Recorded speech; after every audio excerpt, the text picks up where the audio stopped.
Alright, Witcher 3 is finally done downloading. Let's get this crap started. Who am I talking to? Dude, I should make a video about this game.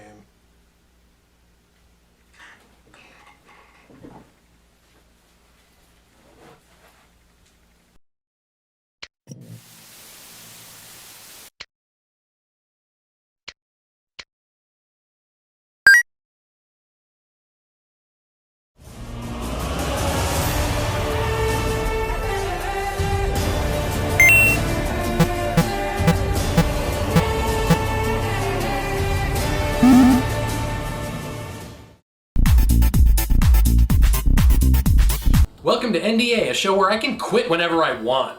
Alright, nerds. Raise your hand if you can tell me what this is. Except don't really do that, it says right here. This is a choose-your-own-adventure book. They were pretty popular in like the 80s and 90s. Basically, you read a chapter or a page or whatever, and then at the end it says, okay, what do you do? And you pick a multiple choice thing like it's a pop quiz and then turn to the page it tells you. Pretty stupid, huh? You mean I don't get to read the whole book? And I have to read it in some kind of crazy order? Just let me read the book like a normie. It seems weird to give you a choice of what page of a book you want to turn to when you know you're not really actually changing what's written in the story. You're just picking which parts of the story to read and pretending that's all there is. Dumb, right? Well, congratulations, smarty pants, that's what a video game is. That's right, all video games are just complicated choose-your-own-adventure books. The difference is that a lot of the art of making a great game is hiding the choose-your-own-adventure parts behind gameplay. Since the days of text adventures, developers have gotten really good at hiding the multiple choice parts so you don't feel so much like a rat in a maze, even in really mechanically simplistic games. So what's the excuse for this? Looks like a regular old multiple choice to me. Okay, yeah, maybe you can turn it into like a wheel or something, but that's really still not much for camouflage. You're kinda still just picking from a list. But games need you to be able to steer conversations sometimes, so they have to try to make it feel like it's not an adventure book even though it still looks like one. The common way to do it is by making it feel like dialogue options are affecting the game dynamically, not statically. In an adventure book, when it says to turn to page 75, you're always going to turn to page 75. In games, you can make it seem like the world is reacting to you in the moment. That's the goal, anyways. Sometimes they can't figure out how to do it. Like, what is this? Why'd they even put that in there? Or this? No, I don't want to. Just let me go! So that's one extreme. They didn't know how to give you a convincing illusion of choice, so they ended up like a choose-your-own-adventure book where you have two options that go to the same place or something. So like Skyrim or Mass Effect or something is better, right? Well, yeah, of course they are. At least you actually get more than one option here, but it's sort of the other extreme. They made it so when you pick a dialogue option, you're picking what kind of person you are, which is fine, but it means you can change what kind of person you are from one option to the next. So are you like a perfect saint or literally worse than Hitler? You decide. Like 40 times in one conversation. And honestly, there's nothing wrong with that. It works really well, and that's the way it's been done for a long time. But then Witcher 3 came out. So in order to give context to what's so awesome about the game's dialogue, let's start by talking about the tutorial level. There's already some pretty awesome commentary about intro stages floating around out there, and I'm not going to reiterate anything you may or may not have seen in someone else's super insightful video. Let's just skip ahead and say that not all tutorial levels are simple, elegant masterpieces, but all intro stages do accomplish one thing. They set the precedent for the rest of the game. Stuff like movies and books have a beginning part called exposition. You might remember it from 8th grade English. It's the part where you learn about the foundation of the narrative. Well, games don't get off that easy. A game's intro stage has to both introduce you to the elements of the story and the gameplay mechanics that are going to get you through it. Balancing those things is wicked hard. So Witcher 3 here has like 20 minutes to show you how to do all the basic things in the game and set a narrative precedent for the rest of the game. Does it pull it off? And it is awesome. But okay, what does any of this have to do with the game's dialogue?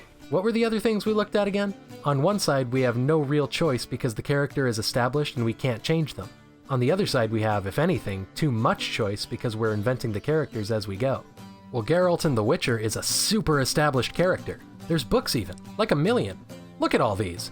So it makes sense that it would err towards the first thing, right? Yeah, that would make sense. If this was a stupid game for losers and not the best thing ever. Instead of modeling their dialogue after older games and sticking to the status quo, they modeled it after real conversation, like the way real people talk. So novel, right? Like, think about it.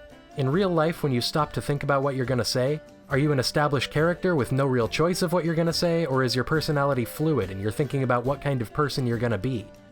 Well, neither, obviously. When you hesitate before responding, it isn't because your answer will change you. It's because your answer will change your relationship with the person you're talking to. So let's go back to that intro level. Remember, it sets up the rest of the game. Keep that in mind, right? So you start off and you're naked or whatever, there's like a lobster on your junk, I don't know, and then your first dialogue option. Now, you only get this one if you don't do what the game and Yennefer tell you, and stick around after she tells you to pack up and get out. So let's look at what we're really saying with these options. With the first option, you willfully disobey her. You disregard her request. With the second, you sass her a little by twisting what she said. In the third option, you admit she's right and go on with your objective. Like your quest or whatever. Now, what do these options say about you? Not much. You're pretty much the same guy in each branch of the tree. But your choice says volumes about your relationship with Yennefer. Pretty neat, right? Well, let's keep going. So you go downstairs and Vesemir's asleep by some crayon drawings, and then you talk to him. First conversation with Vesemir. Just like with Yennefer, he's telling you to do a thing. To go down there and tell Ciri what's what. So what do your choices really mean here? It's really pretty straightforward, actually. You can agree or disagree. Ciri is spoiled or she doesn't deserve that. Now here's an important thing about this one. The dialogue option doesn't change anything later on. Your conversations with Ciri end up being exactly the same, and you haven't even met her yet, so you can't really form any opinions on her. You don't know if she's spoiled or whatever. This choice only affects Geralt's relationship with Vesemir, at least in the player's head. So what does it mean for Geralt and Vesemir? Well, that's easy. Are you like-minded or do you think differently? Do you fight a lot or pretty much just bro it out? Finally, the only character you have left to meet is Ciri. You go downstairs and tell her how stupid she is. Wrong.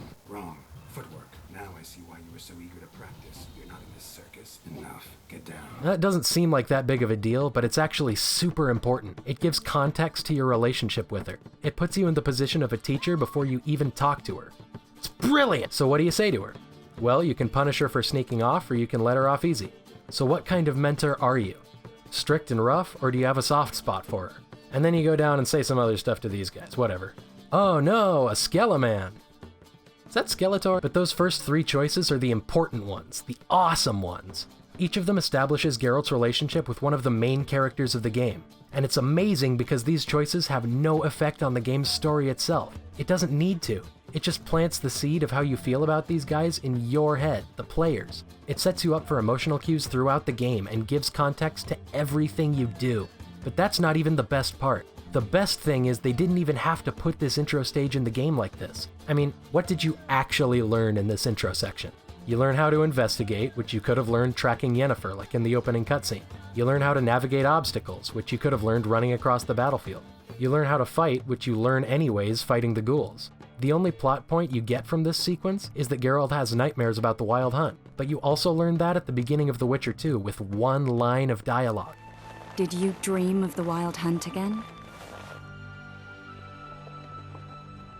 And you meet each character in the intro stage pretty early in the game, so their intros probably could have waited.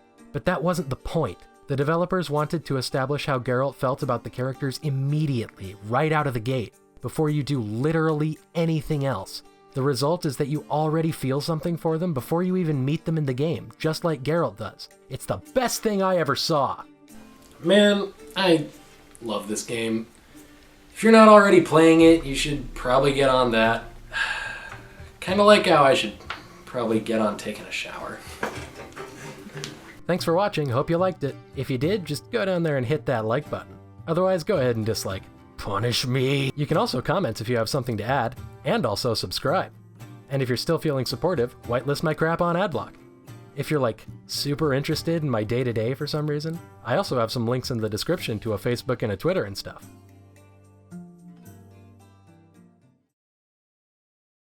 My arse it is. Is that a horse?